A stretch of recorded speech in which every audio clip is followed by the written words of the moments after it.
Night and Morning. Once in an arbor of the gods above the fields of twilight, Night wandering alone, came suddenly on morning. Then Night drew from his face his cloak of dark grey mists and said, "See, I am Night." And they two, sitting in that arbor of the gods, Night told wondrous stories of old mysterious happenings in the dark. And Morning sat and wondered, gazing into the face of Night, and at his wreath of stars. And Morning told how the reign of Snamarthis smoked in the plain.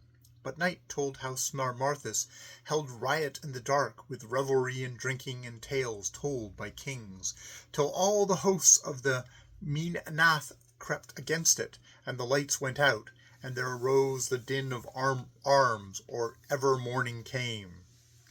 And Night told how Sindana, the beggar, had dreamed that he was a king, and Morning told how she had seen Sindana find suddenly an army in the plains, and how he had gone to it thinking he was king, and the army had believed him. And Sindana now ruled over Marthis, and Targadries, Dynath, Zan, and Tumadia. And most Night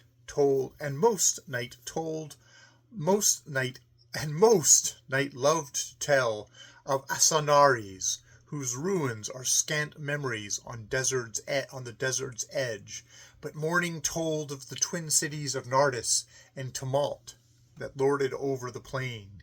And Night told terribly of what Menandes found when he walked through his own city in the dark. And ever at the elbow of regal Night whispers arose, saying, "Tell Morning this." And ever Night told, and ever Morning wondered.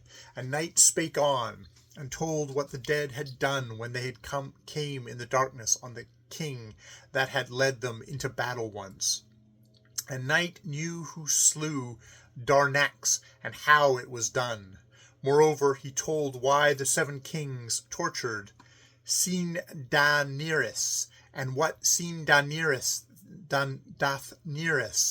said just at the last, and how the kings went forth and took their lives.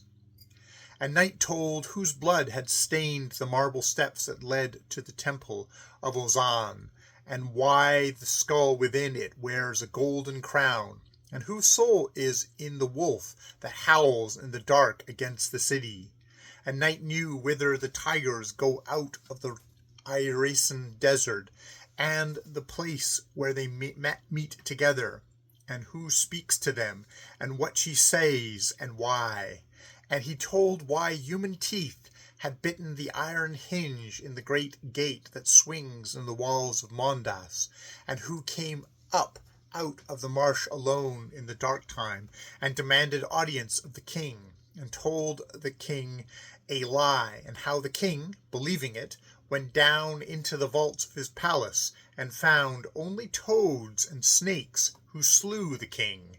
And he told of ventures in palace towers in the quiet, and knew the spell whereby a man might send the light of the moon right into the soul of his foe. And Night spoke of the forest and the stirring of shadows, and soft feet pattering and peering eyes, and of the fear that sits behind the tree, talking to itself, the shape of something crouched to spring. But far under that arbor of the gods, down on the earth, the mountain peak Mondane looked Morning in the eye, and forsook his allegiance to Night. And one by one the lesser hills about Mondana's knees greeted the morning. And all the while in the plains the shapes of cities came looming out of the dusk. And Congros stood forth with all her pinnacles, and the winged figure of Posey carved upon the eastern portal of her gate, and the squat figure of Avarice carved facing it upon the west. And the bat began to tire of going up and down her streets. And already the owl was home, and the dark lions went up out of the plain back to their caves again.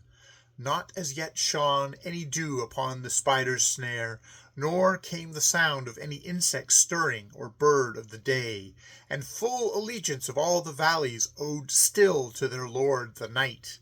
Yet earth was preparing for another ruler, and kingdom by kingdom she stole away from night, and there marched through the dreams of men a million heralds that cried with the voice of a cock, "Lo, morning comes behind us!"